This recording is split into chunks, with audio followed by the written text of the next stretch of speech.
ណាត់ខ្ញុំអ្នកណាព័ត៌មានបើមិនសាហាវដល់ណាយើងថតទៀតថតបានច្រើនយើងថតបាន2ស្លឹក3ស្លឹកអី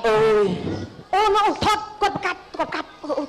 ថតជំរាបសួរបងប្អូនទីរួមដល់មកហើយខ្លួនឡើងបងប្អូនដែលប្រើប្រាស់សង្គមFacebookបាទនេះគឺខ្ញុំបានជួបហេតុការណ៍ផ្ទាល់តែម្ដងមកខ្ញុំបាននៃគ្រឿងគឺជាស្ដេចព័ត៌មានប្រចាំនៅស្រុកខ្មែរចាជួយដែរទៅលោកគាត់បានណាមកថាខ្ញុំបានតែម្ដងគឺមានបទសោតស្រុកបានតែមួយឆ្នាំហើយបាទចានឹងខ្ញុំបាទពេលនេះគឺថាចូលស្ដេចតែម្ដងរវាង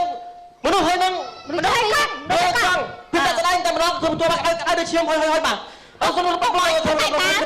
នេះគេថានៅមិនអ៊ំផ្លូវមុខមិនអ៊ំមកសាកលើលេខ6មកស៊ីតែអានមកគ្រប់គ្រាន់មកពីរនាក់ម្នាក់ដួលសន្លប់ម្នាក់ទៀតនៅមិនទាន់សន្លប់ចិត្តអាចសងក៏បានបាទថាពីទៅមួយខាងចោលបងប្អូនព័ត៌មាននេះជាព័ត៌មានពិតគឺច្បាប់ទប់ទល់ខ្ញុំទៅព្រៃបងប្អូនឃើញទូរទស្សន៍បានតាក់គ្នាបានទេបងអូយឥឡូវគេថាគាត់មិនទាន់ស្លាប់ទេអាចយកព័ត៌មានគាត់បានបាទបងទៅបងងើបឲ្យព័ត៌មានបងបែកគេឈ្មោះអីឈាមឆ្លាតណាឈ្មោះពាក់មីសុកណាស់ណាបងសលេងតិចនៅស្វាយរៀងបាយរៀងហើយបងមានការសិក្សាប្រពន្ធរបស់បាត់ហបបងមានរៀនដល់ទីម៉ានដល់ទី 8B ហើយបងឆ្នាំហ្នឹងស្រីអង្គធ្វើកើតទេបងវារាំងគ្រាន់ហើយប៉ុន្តែឥឡូវឃើញភ្លក់អន2មេហើយចឹងស៊ូបអត់មានបាយមួយហើយដល់ពេលភ្លើងមកធំហ្នឹងបងអាចឆ្លងរកត្រីរកកាយបានទេសុបងតើមានត្រីទេប៉ុន្តែកែបឆ្លងបានត្រូវដែរតែបងនេះបងមានថារាចោមែនទេបងខ្លួនរាចោបងខ្លួនរាចោបងបុកអីគេបងបុកខ្លួនឯងបាទបងខ្លួនរាចោខ្លះក៏បុកខ្លួនឯងតែម្ដងបាទខ្លួនឯងហ្នឹងហើយបុកខ្លួនឯងបងជឿជាក់ថាបងទូរស័ព្ទនេះបងអាចបានស្លាប់អត់ទេចាំមើលសួរយោបល់ពេទ្យសិនបាទអរគុណបងប្រហែលបាយចូលខាងខ្ញុំថតបាយតម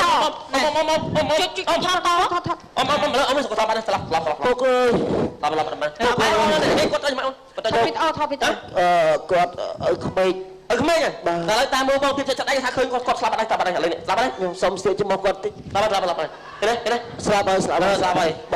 គឺទៅសល់បងអូនមួយគាត់ដែលជាផោះតាំងដែលជាសាក់សីនៅរស់ឥឡូវបងអូនថាបងអូនគឺជាអ្នកដែលមានគ្រោះថ្នាក់បាទអញ្ចឹងបងអូនមានចំណាប់អារម្មណ៍មិនដែរក្នុងគ្រោះថ្នាក់ថ្ងៃនេះមានអារម្មណ៍ថាសោកស្ដាយបាទ